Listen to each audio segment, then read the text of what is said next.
दोस्तों, स्वागत है आपका हमारे चैनल पर। आज हम बात करेंगे एक ऐसे टॉपिक पर जो सुनने में तो डरावना है, लेकिन इसे समझना बहुत जरूरी है।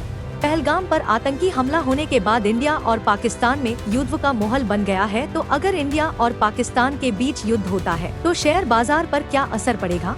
कौन से सेक्टर्स को सबसे ज्यादा नुकसान होगा? कौन से शेयर अचानक गिर सकते हैं? और कुछ ऐसे स्टॉक्स भी होंगे जो शायद फायदा कमाएं। तो चलिए शुरू करते हैं पूरी जानकारी के साथ। अगर कल अचानक युद्ध की घोषणा हो जाती है तो सबसे पहला असर शेयर बाजार में भारी गिरावट के रूप में देखा जा सकता है। इससे निवेशक डर जाएंगे और अपना पैसा निकालना शुरू कर देंगे। शेयर बाजार में पैनिक सेलिंग शुरू हो जाएगी। सेंसेक्स और निफ्टी 2 से 5% तक की गिरावट एक ही दिन देखी जा सकती है। ऐसा हमने पहले भी देखा है। साल 1999 में कारगिल युद्ध के दौरान सेंसेक्स में गिरावट देखी गई थी, लेकिन जैसे जैसे स्थिति साफ होती गई, बाजार ने खुद को संभाल भी लिया था।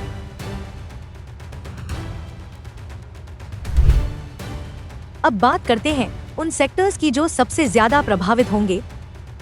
नंबर 1, एविएशन और टूरिज्म सेक्टर। युद्ध की स्थिति में लोग यात्रा करना बंद कर देंगे। ऐसे में इंडिगो, स्पाइसजेट, IRCTC जैसे शेयरों में भारी गिरावट देखी जा सकती है। नंबर 2, बैंकिंग और फाइनेंस सेक्टर। लोग लोन नहीं लेंगे, निवेश नहीं करेंगे। ऐसे में HDFC बैंक, ICICI, SBI जैसे बैंकिंग स्टॉक्स दबाव में देखे जा सकते हैं। नंबर 3, इंफ्रास्ट्रक्चर और रियल एस्टेट। युद्ध के समय सरकार का ध्यान डिफेंस पर रहेगा, न कि बिल्डिंग और प्रोजेक्ट्स पर। तो ऐसे में LT, DLF, गोदरेज प्रॉपर्टीज जैसे शेयर गिर सकते हैं। Number 4, automobile sector. युद्ध के दौरान वाहन खरीदने की प्राथमिकता कम हो जाती है। ऐसे में Maruti, Tata Motors, hero MotoCorp जैसे शेयरों में गिरावट देखी जा सकती है।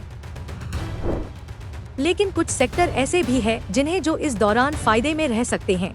भारत युद्ध की तैयारी के लिए रक्षा खर्च बढ़ा सकता है। इससे बेल, हाल, भारत डायनामिक्स जैसे सरकारी डिफेंस स्टॉक्स को फायदा हो सकता है। रोजमर्रा की चीजों और दवाओं की डिमांड बनी रहेगी तो हिंदुस्तान यूनिलीवर, ITC, सिप्ला, सुन फार्मा जैसे स्टॉक्स रिलेटिवली स्टेबल रह सकते हैं।